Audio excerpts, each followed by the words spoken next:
me presenté, soy su servidor Carlos Pozos de la página web Lord Molecula Oficial y en YouTube Lord Molecula Oficial. Presidente, mi segundo planteamiento tiene que ver con el corredor multimodal interoceánico, que pues va a convertir a nuestra nación en la nueva fábrica del continente americano. El corredor del Istmo será por donde Estados Unidos pueda equilibrar su balanza comercial, según la proyección del ingeniero Marcos Teurel Cotero. Él es el autor del libro El corredor interoceánico hoy. Nos muestra cifras muy importantes o muy interesantes, en donde dice que el corredor multimodal interoceánico pondrá a nuestra nación con el acceso al 80% del mercado global de mercancías, y se brindará un ahorro de 4,000 kilómetros por viaje y mayores utilidades para las empresas navieras entre un 8 y un 15% anual. Esto pues es un detonador para nuestro país. La pregunta sería, presidente, ¿considera usted que los proyectos de infraestructura de su administración, el Aeropuerto Internacional Felipe Ángeles, el Tren Maya, la refinería Olmeca y el corredor multimodal interoceánico son las obras que permitirán integrar a la economía social al sureste mexicano, pero sobre todo, que ha sido siempre marginado, pero sobre todo estas obras le dan a los mexicanos el sentido de identidad nacional? Sí, bueno, yo creo que se está empezando a pagar una deuda con el sur-sureste, porque se marginó esta región del país durante muchos años. Es una región que tiene muchos recursos naturales, es donde está el agua. En el sur-sureste está el 70% del agua del país, es donde está el petróleo, donde está el gas. Y a pesar de las riquezas naturales, también de las bellezas de sus playas, tanto del Golfo como el Caribe, el Pacífico, su cultura, ahí floreció la gran civilización maya, la nación maya, que es algo espléndido. Bueno, a pesar de eso, era una zona rezagada, abandonada y con mucha pobreza. Era una paradoja, una región rica con pueblo pobre, una contradicción. Y aportaba mucho al desarrollo de la nación. Pues nada más, imagínense lo que significó históricamente la venta de petróleo al extranjero, Cantarell, que se utilizaba para contar con presupuesto público que llegaba a todo el país. Sin embargo, no regresaba lo suficiente, no se reponía el sureste. Ahora es distinto, ahora hay más inversión pública y está renaciendo el sureste, hay crecimiento económico y sí va a tener mucho futuro el sur-sureste. Es cosa nada más de pensar que durante 30 años o más, desde los años 70, que empezó el desarrollo de Cancún, allá en esa punta de la península, empezó el crecimiento económico. Tasas de crecimiento del 10, del 12% anual. Pero era como un lunar, un islote de crecimiento, rodeado de abandono, todo el sureste, incluso el mismo Quintana Roo. El crecimiento era en el norte de Quintana Roo, pero en el sur de Quintana Roo, pobreza, abandono.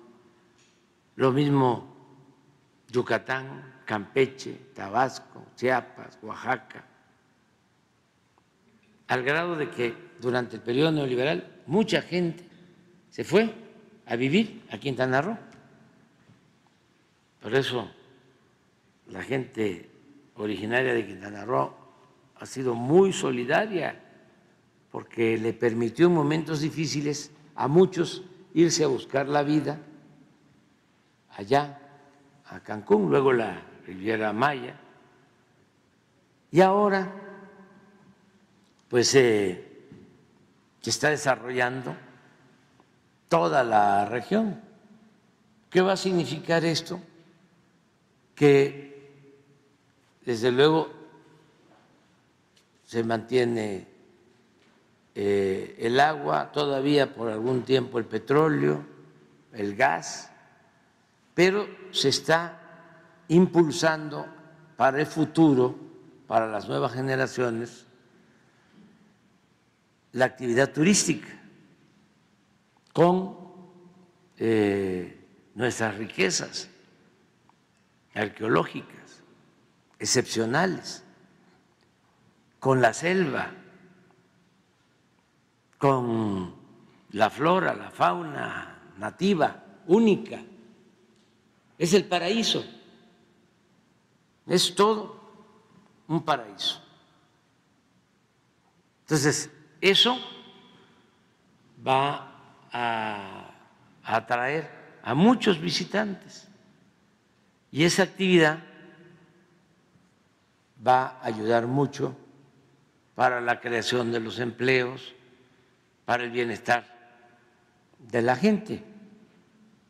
Entonces ya no solo va a ser el petróleo, sino el turismo. Hay países de Europa que viven básicamente del turismo. Toda esa región va a ser para el disfrute de la naturaleza, de el Mar Caribe, Bacalar, la Laguna de los 7 colores,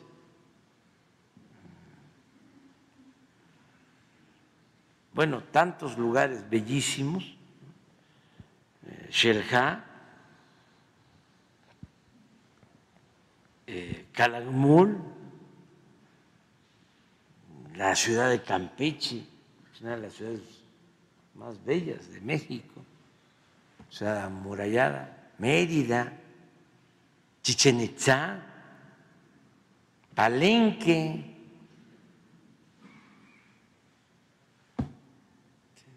la zona arqueológica de Palenque es pues una joya.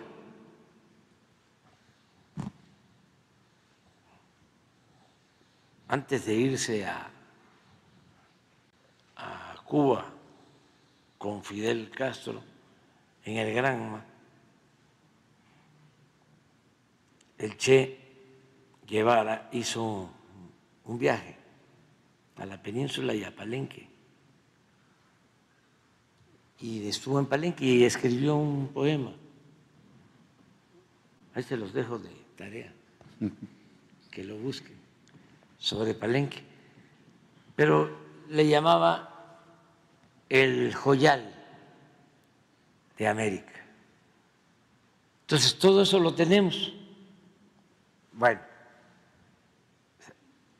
con toda esta infraestructura que se está impulsando, pues se les va a garantizar a mucha gente el que pueda tener oportunidades de trabajo, de bienestar, y luego, en efecto, el Istmo,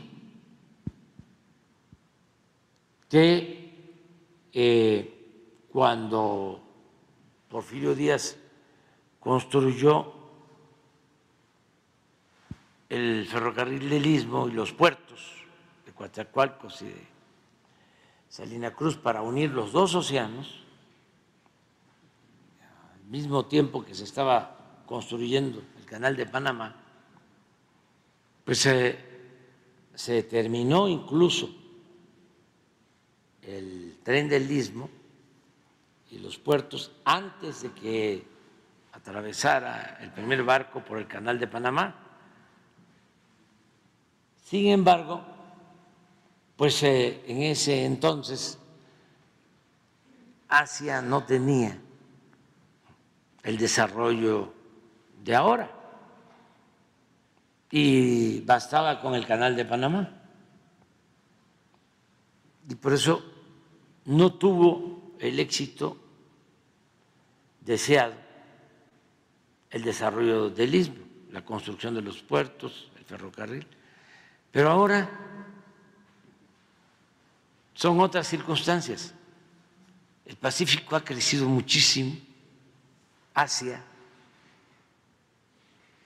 Durante siglos el puerto del Atlántico, del Golfo más importante fue Veracruz, siempre.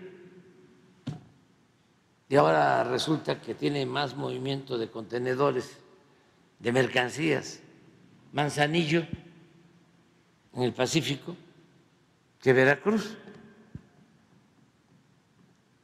De modo que el proyecto del Istmo, además han tenido algunas dificultades nuestros hermanos panameños, que les deseamos que les vaya muy bien, porque les ha costado mucho recuperar la soberanía del canal y la soberanía de Panamá, porque imagínense ustedes que se creó el nuevo país, Panamá, por el canal, porque era de interés, sobre todo para los estadounidenses, el canal. Panamá pertenecía a Colombia, se promueve la independencia, pero toda la franja del canal queda dependiendo de Estados Unidos. Es hasta que llega el general Torrijos y el expresidente Carter que se logra un acuerdo para devolverle a Panamá su soberanía en toda la franja del canal. Y ahora son los panameños los que de manera libre, soberana, manejan el canal. Y eso les permite ingresos. Es el principal ingreso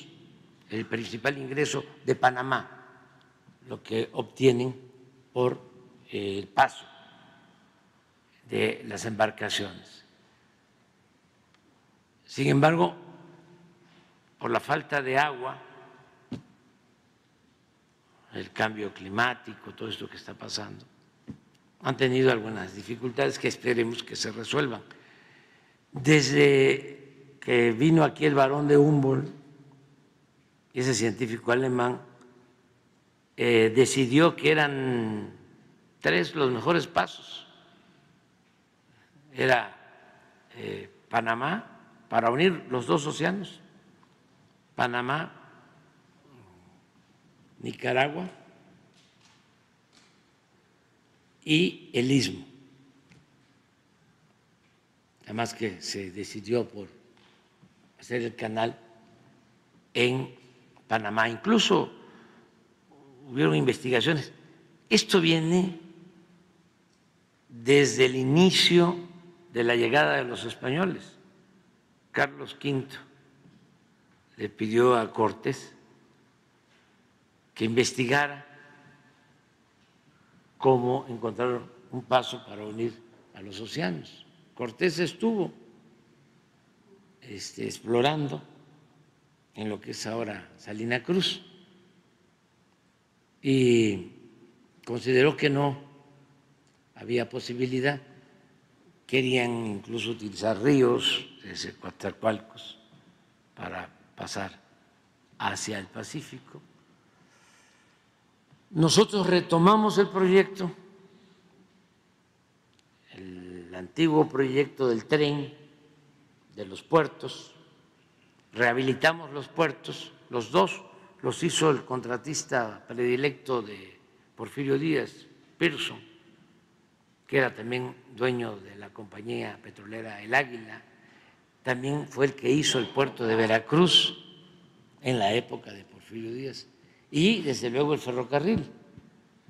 Entonces, retomamos el proyecto, estamos modernizando los dos puertos, ya estamos por terminar la ampliación del puerto de Salina Cruz con un rompeolas, a ver si no lo pones, el rompeolas de más de 1,000 metros para darle estabilidad al nuevo puerto, que tiene un calado de 24 metros de profundidad para embarcaciones muy grandes.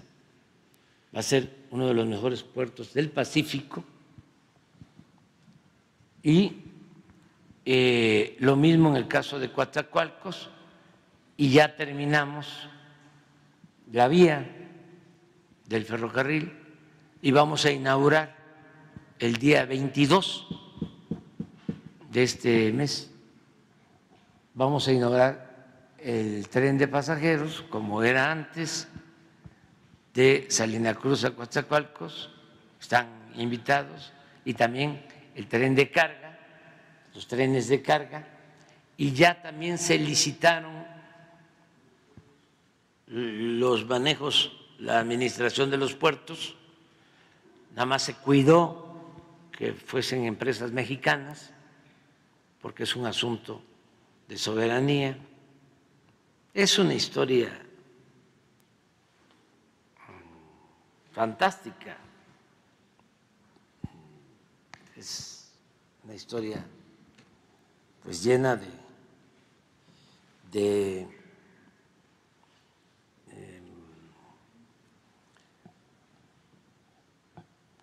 situaciones excepcionales. Cuando la guerra de reforma, los liberales ya habían llegado a un acuerdo con el gobierno de Estados Unidos, algo parecido a lo de Panamá,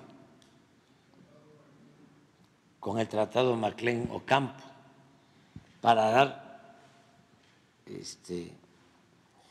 en concesión todo el corredor a cambio de una renta, porque no había dinero para enfrentar el embate de los conservadores y de los extranjeros. Afortunadamente, porque este país está bendito,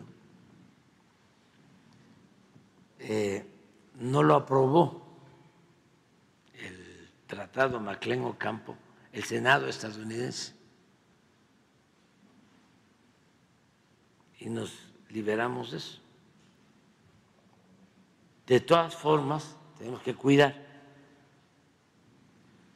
la soberanía, y es una franja que tiene que ver con nuestra seguridad nacional.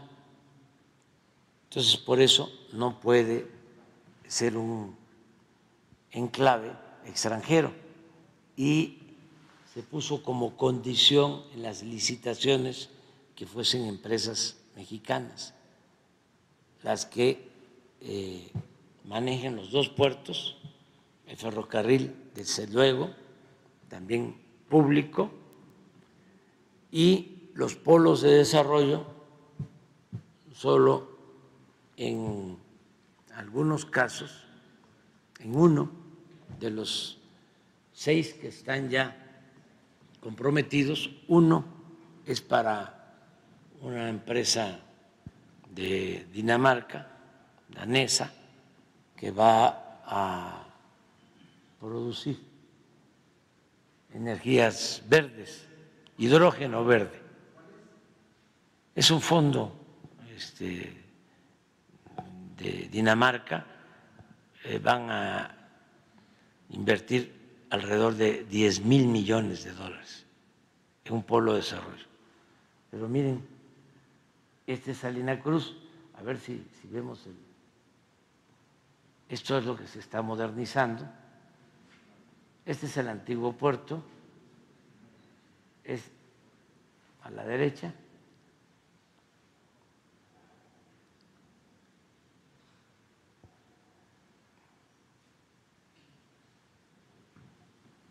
Es este.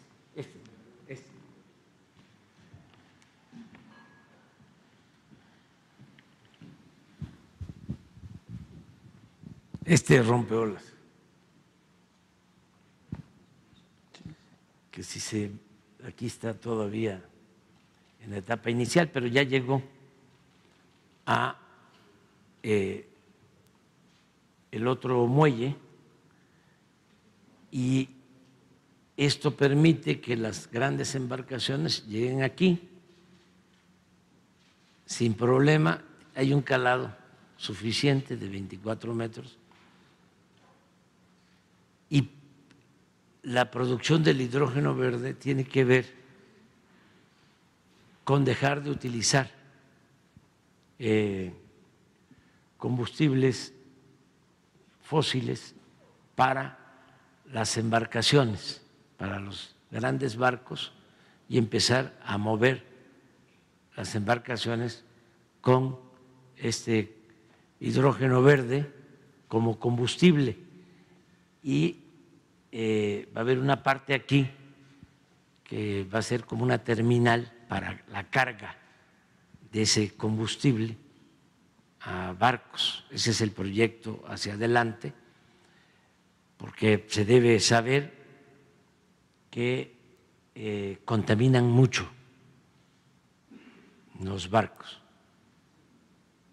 en combustible, y esto es lo que se va a evitar. Entonces, lo de este proyecto es muy importante y en los 300 kilómetros, imagínense, 300 kilómetros que unen 2 océanos. No hay otra parte en el mundo. Estamos hablando de unir los 2 océanos más grandes. Solo el Pacífico, pues es la tercera parte de la Tierra. Entonces, a ver si pones el mapa de México. Entonces, tenemos una franja que nos permite esto. Al llegar las embarcaciones aquí con contenedores, está el tren de carga y en 6-8 horas están en Coatzacoalcos y de ahí a la costa este de Estados Unidos.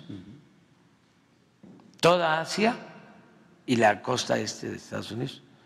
Nuestra relación económica comercial con Estados Unidos la tenemos hacia el norte, toda la costa este. A ver, baja un poco.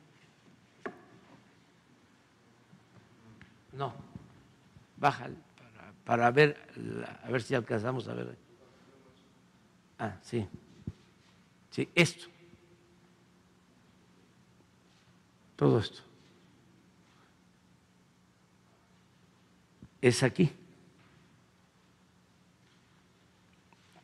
que es la parte más angosta de nuestro territorio. Son 300 kilómetros. Entonces, esto es lo que vamos a inaugurar el 22.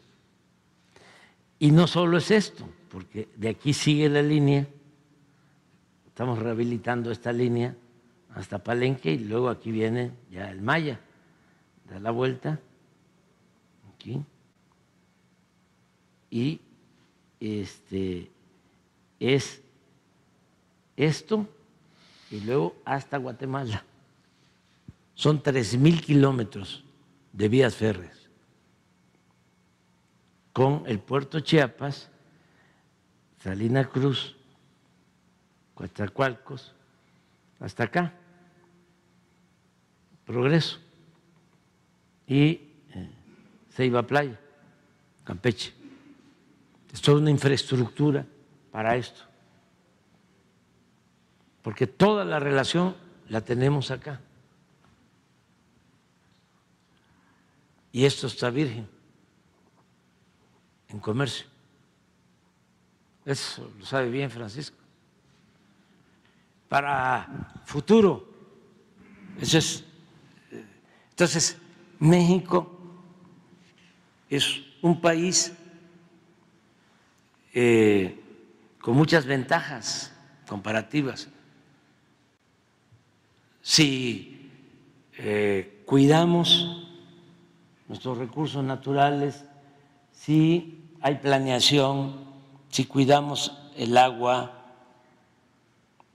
si el desarrollo es ordenado, que no destruya nuestro territorio, pues le vamos a dejar a nuestros hijos y a nuestros nietos pues un país con muchas posibilidades de crecimiento, de bienestar, para seguir siendo felices viviendo en México, trabajando en México, soñando en México. Entonces, sí hay mucho futuro. Aquí está Panamá.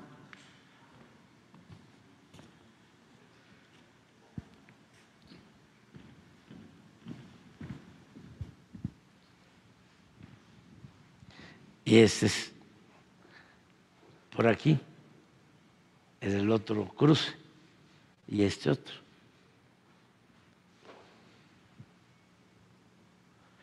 De países de Asia, ya el tiempo para pasar a la costa este ya va a ser mejor aquí que venir acá. Pero no le estamos compitiendo, ¿no?, a nuestros hermanos panameños, porque para todos alcanza.